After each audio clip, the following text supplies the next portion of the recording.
My story starts in the early 2000s on the ancient social media platform of MySpace. At the time, I was in boarding school, and on MySpace, if you remember, in addition to having a very contentious top 8 friends, you could also list your sexuality. And so, in October of 2005, on the eve of National Coming Out Day, I came out at the age of 15 on MySpace. But imagine, it's the early 2000s, and you're one of 4 black students in your grade, and the only black queer kid in a very conservative, rich, white environment. It was very isolating, as there were no other black LGBTQ people at my school. And at the same time, there were virtually no characters on TV, shows, books, or the media who were both black and LGBTQ. And so for me, at the age of 15, navigating these spaces and questions of identity and seeking a sense of belonging, I found my escape in a totally unexpected manner. Whenever I was feeling lonely, isolated, or hurt in some way, I would throw myself into worlds of magic. Be they fantasy novels like Harry Potter, anime TV shows like Dragon Ball Z or Sailor Moon, or, especially in high school, video games. Video games like Final Fantasy XIII, pictured here, became worlds of magic that I would jettison myself into. These were worlds filled with light and love, where everybody carried magic in the very fiber of their beings. When I was playing Final Fantasy, I felt like I could not only escape into these worlds, but that I was one of the magical beings on screen. A full and complete individual, brimming with power and potential. These were worlds where, even if I was being bullied in my day-to-day life, I could enter into and feel like I belonged to something bigger than myself. One of the images that really touched me at the time was this one from the opening sequence of Final Fantasy XI. Some of my fellow Final Fantasy nerds may recognize it as the iconic scene where the Taru Taru Black Mage casts Meteor on the invading hordes of darkness.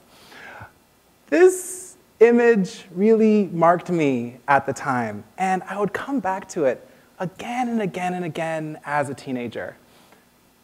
I was struck not only by the beauty, but also the idea that our bodies could create magic, that we were magic and full of light. And yet, simultaneously, this was my reality. This is an exclusive, never-before-seen image of me in high school, playing another video game's life with my magical character on screen. What you can see, though, is that I would teleport between these worlds as a teenager. A pretty lonely one as a nerdy black gay kid, and another one, virtually, where I was magical. This is what got me through high school. Having these worlds where I could see another reality, one far different than what I was experiencing day to day, and one where kids like me could belong. When I got to college, though, I fell into another form of darkness. Some of my family members in Nigeria had found that now infamous MySpace profile and told me that being gay was not of our culture, that it was un-African, and that these two identities could not coexist in the same body. I fell into a tangle of anxiety and depression over the course of my freshman year as I struggled with these two facets of my identity, being African and LGBTQ. At the end of the year, though, a moment would arise that would change everything. I found a magic wand where I could create and reimagine worlds within my frame where people could be full and complete individuals, like this portrait of my sister, Katerina, in a pool. The more I worked in the medium, the more the image became a space to challenge, to question, to wonder, and most importantly for me, to dream. To dream up worlds where the Black and LGBTQ body is free and complete. I turned my camera inward to create a universe where LGBTQ Africans like myself could be full and complete individuals. And you can see some of the images from the project here. Titled Limitless Africans, I would spend the next 6 years traveling to 10 different countries across North America, Europe, and the Caribbean, photographing and interviewing over 50 LGBTQ African immigrants, refugees, and asylum seekers. With each new image, I was seeking to debunk the myth that it was un-African to be LGBTQ. With each portrait session for myself, I was seeking to visualize and understand how each model combined these two identities together. I was looking for 50 different answers for how I, too, could be both queer, Nigerian, and whole. I also began to expand the scale and ambition of my work and what worlds I was creating with my images, like this portrait of 4 queer African women in Brooklyn. From left to right, they are Badu, queer Ivorian, Yewa, queer Nigerian, Amadi, queer Nigerian, and Maya, queer Liberian.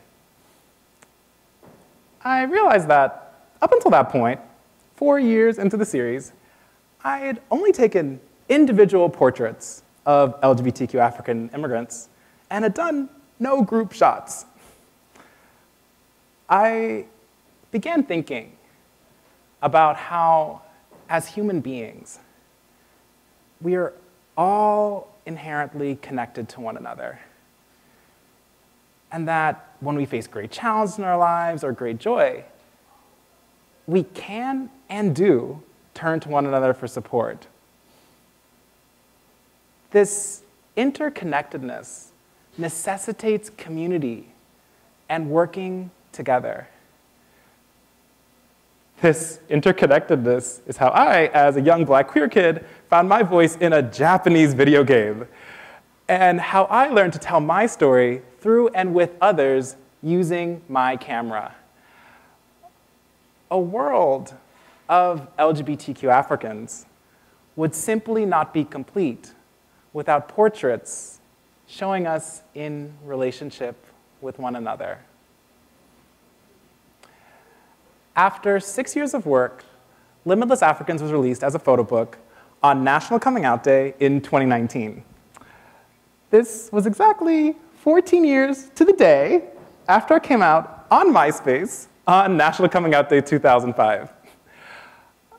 I had gone from feeling lost and isolated as a nerdy black gay teenager who would escape into the magical worlds of Final Fantasy to becoming a photographer and creating these worlds for myself and others. But I realized that there was yet another frontier to explore. One that transcends all of our notions of who we are. So I returned to this image from Final Fantasy that had so touched me and gotten me through high school. That iconic scene of the Taru Taru Black Mage. I pulled up this image, and just like I would as a teenager, I watched it again and again and again. And that's when I realized that I had magic to work. Using my engineering background, I excitedly went down a rabbit hole, learning about glow-in-the-dark paints, and then fluorescent paints, and then how I could build an ultraviolet flash so that I could illuminate these paints so that I could tell a new story about the black body. Here's a short clip so that you all can see my photographic process. Oh, yeah. There I am with my camera and the ultraviolet flash that I built. The model's body is already painted, but the paints aren't visible to the human eye. I focus my camera, and then the flash illuminates the model's body for a fraction of a second. To the side, though. Here you can see it one more time. Oops.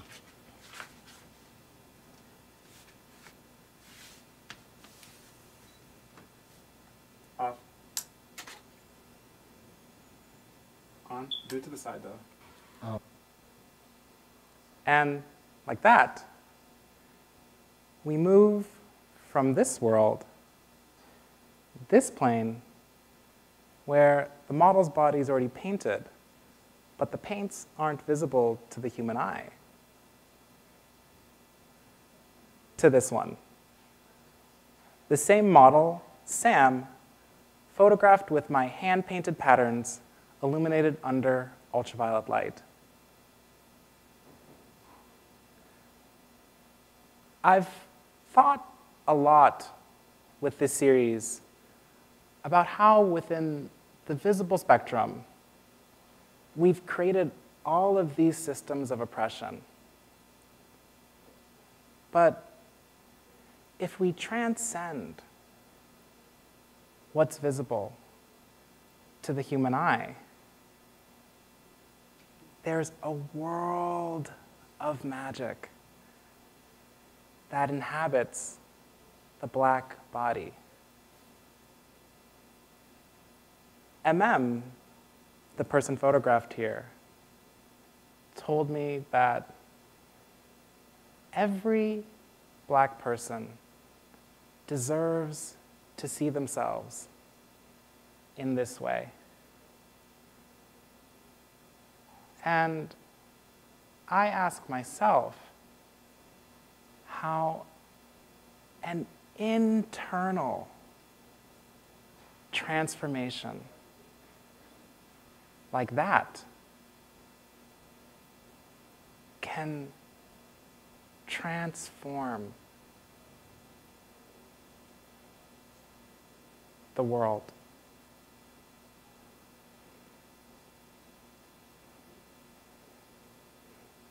Thank you.